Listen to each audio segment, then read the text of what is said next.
আলহামদুলিল্লাহ, আজকে মুরার বাজার ব্যবসায়ী কল্যাণ পরিষদের উদ্যোগে আজকে বাজারের আজকের একটা সভা অনুষ্ঠিত হয়।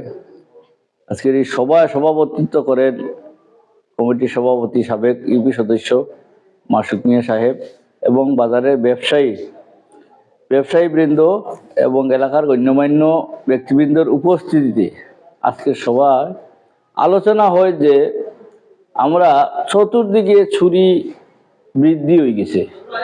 তো চুরি বৃদ্ধি হয়ে যাওয়ার কারণে আমরা বাজারও চৌকিদার আছে, তারপরেও আমরা এই বিষয়টারে বিবেচনা আনিয়া আমরা এলাকাবাসী আজকে এই বইটাকে আমরা সিদ্ধান্ত করছি আমরা এই বাজার সহ আমরা এই গোটা এলাকাটারে আমরা স্বনির্ভরে আমরা এটা ফারার ব্যবস্থা করিয়া চুরির থেকে আমরা পরিত্রাণ পাইতাম।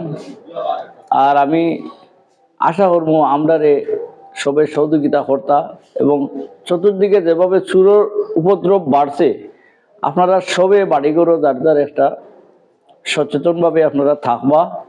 আমরা ব্যবসায়ী কল্যাণ পরিষদ থেকে আপনারা গেছে এই অনুরোধটুকু। আর আমরা যথাযথভাবে যথেষ্ট নিরাপত্তা লাগিয়ে আমরা চেষ্টা করিয়া যাইমু। আমরা লাগে আপনারা দোয়া করবা।